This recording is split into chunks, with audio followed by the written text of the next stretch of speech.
ಕೊಡಗಿನಲ್ಲಿ ಭಾರೀ ಪ್ರಮಾಣದಲ್ಲಿ ಗಾಳಿ ಮಳೆ ಮತ್ತೆ ಮುಂದುವರಿತಾ ಇದೆ. ಗಾಳಿ ಮಳೆ ರಭಸಕ್ಕೆ ಮನೆಯ ಮುಂಭಾಗದಲ್ಲಿ ಇದ್ದಂತಹ ತಡೆಗೋಡೆನೇ ಕುಸಿತ ಆಗಿದೆ.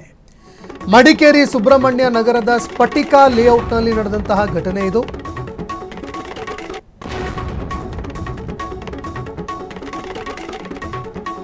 ಮಡಿಕೇರಿ ಸುಬ್ರಹ್ಮಣ್ಯ ನಗರದ ಸ್ಫಟಿಕ ಲೇಔಟ್ನಲ್ಲಿ ಘಟನೆ ಸಂಭವಿಸಿದೆ. ತಡೆಗೋಡೆ ಕುಸಿತದಿಂದಾಗಿ ಮನೆಗೂ ಕೂಡ ಹಾನಿಯಾಗಿರೋ ಸಾಧ್ಯತೆಗಳಿದ್ದಾವೆ.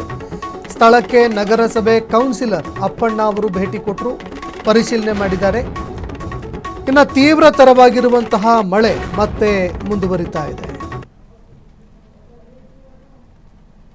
ಲೇಔಟ್ ಅಲ್ಲಿ ಬರೆ ಕುಸಿತ ಅಂತ ತಕ್ಷಣ ಸ್ಥಳಕ್ಕೆ ಇಮಿಡಿಯೇಟ್ ನೀವು ಬಂದಿದ್ದೀರಾ, ಇಲ್ಲಿ ಏನು ವ್ಯವಸ್ಥೆ ಕಲ್ಪಿಸಿದ್ದೀರಾ ಅಂತ ಹೇಳ್ಬೋದು? ಏನಂದ್ರೆ ಅದು ಆಕ್ಚುಲಿ ಮುಳಿಯ ಲೇಔಟ್ ಅದು ಈ ಕಡೆ ಭಾಗದಲ್ಲಿ ಅವರೇ ಸ್ಫಟಿಕ ಲೇಔಟ್ ಅಂದರೆ ಮುಳಿಯದವರೇ ಮಾಡಿದಂಥ ಲೇಔಟ್ ಇದು. ಅವರು ಒಂದು ಹಿಂದ್ಗಡೆ ತಡೆಗೋಡೆ ಸೈಟ್ ಮಾಡ್ಬೇಕಾದ್ರೆ ತಡೆಗೋಡೆ ಕಟ್ಟಿದ್ರೆ ಆ ತಡೆಗೋಡೆ ಬಿದ್ದೋಗಿರೋದು ಈಗ. ಸೊ ಅದರಿಂದ ಹೊಸದಾಗಿ ಮನೆ ಕಟ್ತಾ ಇದ್ದಾರೆ. ಅವ್ರ ಮನೆ ಪಾಪ ಇನ್ನೂ ಗೃಹಪ್ರವೇಶನೂ ಆಗಿಲ್ಲ. ಆ ಟೈಮಲ್ಲಿ ಈ ಥರ ಆಗಬಾರ್ದಿತ್ತು, ಆಗೋಗಿದೆ. ಬಟ್ ನಾನೀಗ ಬಂದು ನೋಡಿದ ತಕ್ಷಣ ಇಮಿಡಿಯೇಟ್ ಟಾರ್ಪಲ್ ವ್ಯವಸ್ಥೆ ಮತ್ತು ಅದಕ್ಕೆ ಏನೇನು ವ್ಯವಸ್ಥೆ ಬೇಕೋ ಅದನ್ನೆಲ್ಲ ಮಾಡ್ತಾ ಇದ್ದೇನೆ. ನೋಡೋಣ, ಈಗ ಸ್ವಲ್ಪ ಮಳೆ ಬಿಟ್ಟ ಮೇಲೆ ಇನ್ನು ಅದೇ ಮುಳಿದವರೊಟ್ಟಿಗೆ ಮಾತಾಡಿ ಅದಕ್ಕೆ ರಿಟರ್ನ್ ವರ್ಗೊಂದು ವ್ಯವಸ್ಥೆ ಮಾಡ್ತೇವೆ. ಸರ್, ಈಗ ಸ್ಫಟಿಕ ಲೇಔಟಲ್ಲಿ ಬರೆ ಕುಸಿತ